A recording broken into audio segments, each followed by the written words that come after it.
Yan, magandang hapon mga ka-good vibes. Meron naman tayong paalala patungkol naman sa mga kapwa natin na mahilig sa mga online business. Bukod sa mga online gambling, ina-advise natin na ihinto nyo na po yan dahil kahit anong klase ng sugal yan, sugal pa rin yan. Hindi ho yan nakakatulong sa buhay natin. Huwag nyong iasa yung buhay nyo dyan sa pagsusugal online. At para naman sa mga mahilig naman sa online business, ang dami, hindi ko na humabilang yung kaso o yung mga reklamo na narinig ko tungkol dito. Ang dami pong na-scam, dami pong nagbibigay ng kanilang pera, naniniwala sila sa mga promises. May mga offer na it's really too good to be true. Pagka ganun na yung mga offer, ay magduda na po tayo dahil alam nyo naman po yung sitwasyon ng ating bansa ay napakahirap na, di ba? Tapos may mga offer pa na ganyan. Kung legit yan, edi sana wala nang maghihirap dahil lahat aasa na lang sa mga ganyan.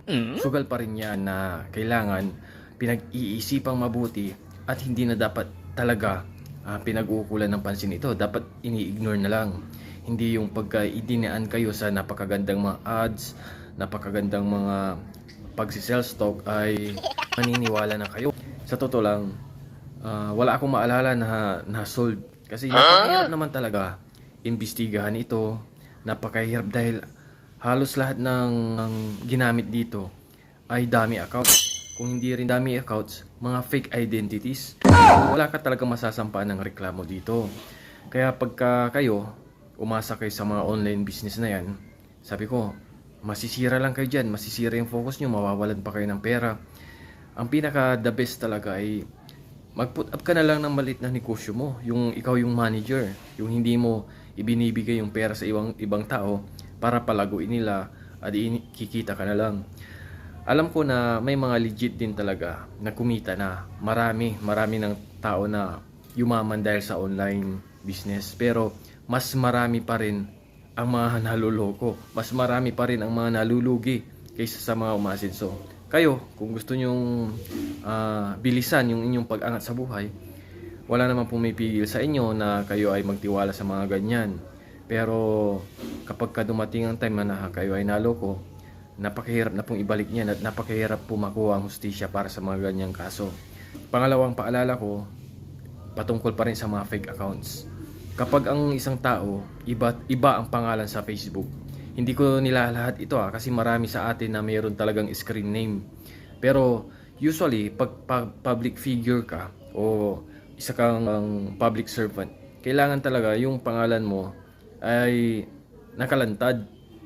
Kasi ang mga kawatan, kahit na gamitin ka naman nila, hindi yan maiwasan. Pero ang hindi nila kayang gawin ay yung kopyahin yung buong pangalan mo dahil madedetect yan ni Meta at ipinagbabawal yun ni Meta. So para ma-secured talaga yung account mo na ikaw yun, gamitin mo yung kumpletong pangalan mo. Hindi naman ibig sabihin na nakalantad yung pangalan mo na kumpleto ay binigay mo na yung full details ng buhay mo. Hindi naman sa ganun.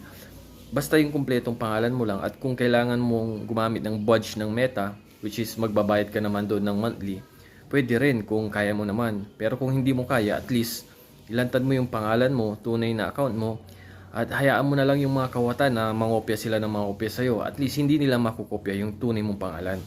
Pero pagka iba naman ang pangalan mo kasi sa social media, paano kung yung kawatan mo ang gumamit ng tunay mong pangalan?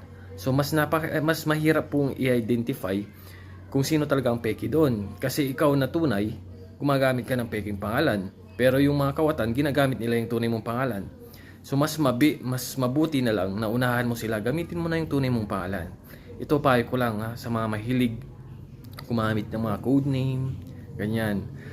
Okay lang naman yan, basta nandun pa rin sa details o information ng account mo yung tunay mong pangalan. Para kahit paano, ma-distinguish pa rin nila, ma-i-compare pa rin nila na yung account mo yung tunay at hindi ikaw yung peke.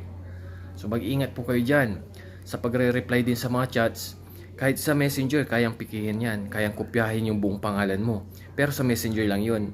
At kung ikaw naman ay pagka-receive mo ng chat nila, naniwala ka kaagad, ang problema yan ay nasa sarili na lang natin siguro ang problema dyan kung naniniwala agad tayo sa mga chat na hindi naman natin kilala. So, ang problema dyan, wala na sa society natin. Nasa atin na rin mismo. Huwag pong magpapaniwala agad sa mga accounts na bago pa lang gawa. Sa mga accounts na wala namang mutual friends. Sa mga accounts na nakalock. Hindi ko sinasabing pagka nakalock, yan ay peke na yan. Pero, maski ang mga kawatan, naglalak din ng profile yan para hindi nyo makita kung bago pa lang yung kanilang account.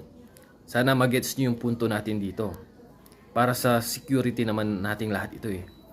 So yan, magandang araw mga ka-vibes.